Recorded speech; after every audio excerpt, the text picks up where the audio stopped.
മുണ്ടിന് രണ്ട് പാർട്ടാണെന്നറിയാലോ. നമ്മൾ ഉടുക്കേണ്ടത് കുറച്ച് നീളം ഉണ്ടാവും. നമ്മൾ സാരിയായിട്ട് ചുറ്റേണ്ടത് വീതി കുറച്ച് കുറവായിരിക്കും. പക്ഷെ സാരിക്ക് വേണ്ടിയിട്ടുള്ള നമുക്ക് ഉടുക്കാൻ പറ്റുള്ള നീളത്തിലുള്ള ഉണ്ടാകും. അപ്പോ ഏറ്റവും ഇറക്കമുള്ളത് മുണ്ടായിട്ട് ഉടുക്കുക കേട്ടോ. അപ്പൊ ഞാനിവിടെ ആദ്യം മുണ്ടിന്റെ ഒരു കാര്യം ഒന്ന് പറയാം.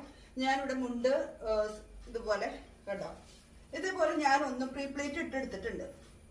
വളരെ എളുപ്പമായിട്ട് നമുക്ക് ഉടുക്കാനും അതുപോലെ നല്ല ഭംഗിയായിട്ട് കിടക്കാനും വേണ്ടിയിട്ടാണ്. എന്ന് പറയുമ്പോൾ നമ്മൾ ഈ ഒരു ഭാഗം ഇടതുകാലിന്റെ ഭാഗത്തേക്കാണ് വരേണ്ടത്. അതൊന്ന് നിങ്ങൾ ശ്രദ്ധിച്ചാൽ മതി. അപ്പൊ ഞാൻ എന്ത് ചെയ്തെന്നറിയോ, പ്രീ പ്ലേറ്റ് ഇട്ടപ്പോ ഞാൻ ജസ്റ്റ് ഒന്ന് വെച്ച് നോക്കി. ഇതുപോലെ ഒന്ന് വെച്ച് നോക്കി. നമ്മൾ ഇവിടെ ഇങ്ങനെ വെച്ച് കഴിഞ്ഞാലേ നമ്മൾ നടക്കുമ്പോൾ ഇതിങ്ങനെ അകന്നകന്ന് രണ്ട് ഭാഗത്തേക്ക് പോകും. അപ്പൊ അതില്ലാതിരിക്കാൻ നമ്മൾ ഒരല്പം ഒന്ന് ഇങ്ങോട്ട് നീക്കി വെച്ച് നമ്മളതൊന്ന് കാലകത്തി വെച്ചിട്ട് നമ്മൾ ഇതുപോലെ ഒന്ന് എടുത്താൽ മതി. അപ്പൊ ഞാനിവിടെ വെച്ചിട്ട് നമ്മൾ അളവെടുത്തിട്ട് ഞാൻ ഒന്ന് അയൺ ചെയ്ത് അതായത് നമ്മൾ ഈ ഒരു ഭാഗത്ത് കുറച്ച് കൂടുതൽ തേര് ഇവിടെ കിടക്കുന്നുണ്ടായിരുന്നു. അത് ഞാൻ കുറച്ച് ഇങ്ങനെ മടക്കി വെച്ചു ഒരു ഭംഗിക്ക്.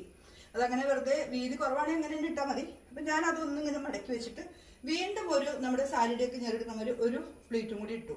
അപ്പൊ അതുകൊണ്ട് നമ്മൾ ഇതുപോലെ ഒരു എന്താ പറയാ ഒരു ഞെറിയും കൂടി ഇട്ടു. ഞാൻ ആദ്യം നമ്മുടെ ഈ ഒരു ഇത് പിൻ ചെയ്തു, ഇവിടെ ഒന്ന് സെക്യൂർ ചെയ്തു. അല്ലെങ്കിൽ പിന്നെ നമുക്കതുകൊണ്ട് വിടർന്ന് പോകും. വേണ്ടെങ്കിൽ നമ്മൾ ഉടുത്ത് കഴിഞ്ഞിട്ട് നടക്കാൻ നേരത്ത് ആ പിന്നെടുത്ത് കളഞ്ഞാൽ മതി. അപ്പൊ ഇതൊന്ന് ഒതുങ്ങിയിരിക്കാൻ വേണ്ടിയിട്ടാണ്. അപ്പൊ ആദ്യം നമ്മൾ ഈ അടുത്ത ഭാഗത്തേക്ക് കാലിന്റെ അവിടെ കൊണ്ടുവന്നിട്ട് നമ്മൾ അത്യാവശ്യം ഇങ്ങനെ കാലൊക്കെ ഒന്ന് അകറ്റി വെച്ച് ഇതുപോലെ കണ്ട. ഇത് നമ്മൾ പാവാടയുടെ ഉള്ളിലേക്ക് ടക്ക് ചെയ്യുക. പിന്നെ ഇവിടെ കുറച്ച് ലൂസ് ഉണ്ടാവും. അതൊക്കെ നമുക്ക് ആ ഇതിന്റെ ഇവിടുന്ന് വലിച്ച് നമ്മുടെ ഈ സാധാരണ സാരിയുടെ നമ്മൾ ഇവിടെ കുത്താറ് ഇവിടെ വലിച്ച് കുത്തിയാൽ മതി. അപ്പൊ ഈ മുണ്ടിന്റെ കാര്യം കഴിഞ്ഞു.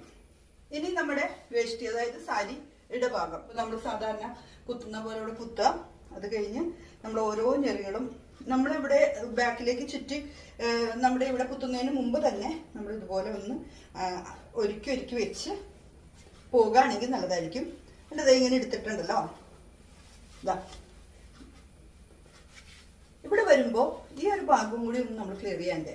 അപ്പൊ നമ്മൾ ജസ്റ്റ് ഒന്ന് നോക്കാം കറക്റ്റ് ആയിട്ട് കിടക്കണേ. അപ്പൊ നമ്മളിത് ഇവിടെ എന്ത് ചെയ്യണം, ആദ്യം ഈ ഒരു ഭാഗം കുറച്ച് കൂടുതൽ വീതി ഉണ്ടെങ്കിൽ ഒന്ന് മടക്കി വെച്ചിട്ട് നമ്മളൊന്നുകൂടെ പിഞ്ച് ചെയ്താൽ മതി.